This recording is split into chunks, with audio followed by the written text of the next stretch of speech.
Jusqu'à 9h, Good Morning Business. Et à 7h18, nous recevons Louis de Lillers, directeur général de Corewave. Bonjour. Bonjour. On vous a reçu il y a quelques mois pour parler de votre pompe cardiaque à membrane ondulante. Ça y est, vous entrez dans la phase industrielle. Vous allez construire, développer une usine, mais attention, une usine urbaine. Oui, tout à fait. Alors peut-être pour mémoire, Corewave développe des pompes cardiaques de nouvelle génération. Et les pompes cardiaques, ça existe déjà. Ce sont des dispositifs qui permettent de sauver des milliers de vies par an, et en l'occurrence des patients qui souffrent d'insuffisance cardiaque, une terrible pathologie qui est mortelle. C'est combien de personnes en France, par exemple? Alors en France, c'est un peu moins de 200 personnes, mais dans le monde, c'était au pic, parce qu'il y a eu, vous savez, avec le Covid, les procédures électives ont été un peu trinquées. C'était pas loin de 9000 implantations dans le monde. Et donc notre technologie de rupture représente vraiment un espoir de changer la donne pour ces patients à 3 niveaux. Un, réduire le niveau de complications graves, qui est très élevé avec les dispositifs actuels. 2, favoriser la rémission de l'insuffisance cardiaque, qui est aujourd'hui rarissime. Et 3, permettre un retour à un maximum d'activité du quotidien pour ces patients. Alors, ce qui est intéressant, et c'est pour ça qu'on vous a réinvité aujourd'hui, c'est que vous annoncez la création d'une usine, d'un site industriel en pleine ville, en région parisienne. Pourquoi vous avez décidé de faire d'abord une French Tech industrielle? C'est sympa, il n'y en a pas beaucoup. Et ensuite, pourquoi en pleine ville? Eh bien, donc, pourquoi une usine? Donc, on est vraiment attendu avec impatience par les chirurgiens cardiaques et cardiologues du monde entier, à tel point qu'on a reçu des lettres d'intention de centres qui représentent plus de 25% du marché européen. Donc, il nous fallait un outil industriel qui nous permette de répondre à cette demande potentielle. Et donc, cette usine, elle est dimensionnée dans un premier temps pour fabriquer 1000 pompes par an, mais on a la surface pour monter à 2000 pompes par an, soit 25% du marché mondial et près de 200 millions d'euros de chiffre d'affaires potentiel. Et pourquoi Clichy-la-Garenne, du coup? Alors, pourquoi Clichy-la-Garenne? C'était important pour nous d'être au centre, au cœur du Grand Paris.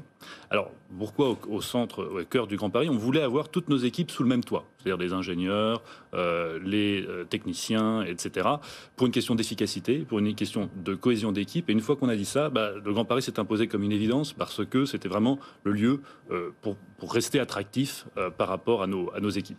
Et donc, ça, c'était le premier point. Mais il y a un côté bonus aussi qu'on a dans cette localisation, c'est qu'on a 10 minutes du Palais des Congrès. Vous avez très régulièrement des congrès médicaux, donc ça nous permet d'inviter des cardiologues et chirurgiens cardiaques à cette usine, qui est une véritable vitrine de nos savoir-faire pour vraiment construire des relations de confiance avec eux. Au-delà de ça, vous appelez un peu toutes les start-up industrielles à faire de même, c'est-à-dire plutôt que d'ouvrir dans des coins un peu isolés, comme le font habituellement les industries, se rapprocher des villes pour avoir les avantages, effectivement, pour les talents que vous accueillez, par exemple. Alors, je pense que c'est pas possible pour toutes les industries. Si vous avez une gigafactory ou un site Céveso, bien sûr, c'est totalement irréaliste de faire ça en ville. En revanche, il y a un tas d'usines modernes qui produisent pas plus de nuisances qu'un supermarché, un bar ou un restaurant, et qui, pour le coup, dynamisent les villes et bénéficient de cette implantation en termes d'attractivité, parce que c'est clé quand vous voulez attirer des talents. C'est vrai qu'être sur un site isolé, ça peut être vécu comme un sacerdoce de s'y rendre. Mais à court terme, c'est plus cher, peut-être? Alors oui, mais vous savez qu'on est souvent dans des industries à haute valeur ajoutée, donc le bénéfice d'avoir une équipe de qualité par rapport à une équipe, ou du moins par rapport à une situation où on n'arrive pas à attirer des talents, il est infini. Donc la question économique se pose pas. En plus, nous, ce qui est très important pour nous, c'est la qualité, c'est la sécurité des patients. Donc là, vraiment dans une logique d'amélioration continue, avec tout le monde sur le même site, à mon avis, ça va être une des clés du succès. Alors, vous êtes une French Tech très emblématique. D'abord, vous êtes parti du French Tech 120. Ensuite, vous avez quand même levé 80 millions d'euros, ce qui est beaucoup d'argent. Et puis là, donc, vous, effectivement, décidez d'industrialiser vos produits et de les produire en ville. D'ailleurs, vous avez pu une tribune, j'ai vu il y a quelques temps, pour une start-up nation industrielle. Pourquoi est-ce que, le gouvernement, ça doit faire plaisir au gouvernement, mais pourquoi est-ce que vous pensez que cette French Tech, cet écosystème de la start-up nation, doit plus que jamais devenir une start-up nation industrielle? Je pense que c'est critique, et ça fait, en tout cas personnellement, écho à des convictions profondes. Ça fait depuis plus de 10 ans que je suis dans l'industrie.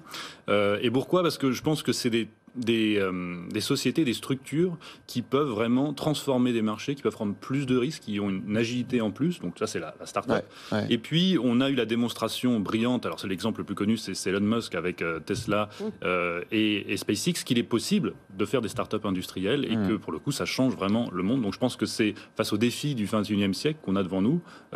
Donc vous croyez à la relocalisation, à la réindustrialisation du pays si on prend des acteurs très agiles comme vous? Alors, tout à fait, il n'y a pas que nous, bien sûr. Hein. Je pense pour être clair, les startups industrielles ont besoin du tissu industriel existant. C'est-à-dire qu'elles s'adossent sur des PME, des ETI industriels qui sont là depuis longtemps et des grands groupes. Donc c'est vraiment une logique de filière où on avance tous, si vous voulez, en meute, pour reprendre le terme à la mode en Allemagne. Et ça, c'est clé. Donc, et je pense que les startups industrielles permettront de prendre des marchés spécifiques et d'aller capter beaucoup de valeur pour, in fine, réindustrialiser le pays. Il faut peut-être réadapter les instruments financiers par rapport... La start-up et l'industrie, ce n'est pas les mêmes timings. Oui, alors je pense, une des grandes problématiques, c'est qu'effectivement, les fonds de capital risque souvent ont un horizon d'investissement à 10 ans, alors que quand vous êtes sur des technologies de pointe, 10 ans, c'est à peu près la fin de votre période de R&D, et la grosse partie de la valeur ajoutée va arriver après.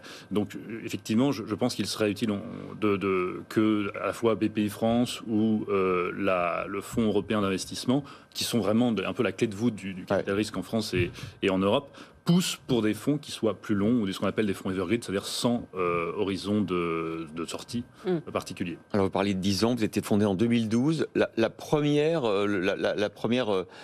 prothèse industrielle va sortir quand, sera fabriquée quand? Alors, la phase d'essai clinique qui va bientôt démarrer, généralement dans notre domaine, ça dure moins de 3 ans, donc c'est pour assez bientôt. Et donc effectivement, on se prépare, on est vraiment mobilisé pour... 2025 Je serais ravi de revenir vous en parler. Avec plaisir. Pour les prochaines étapes.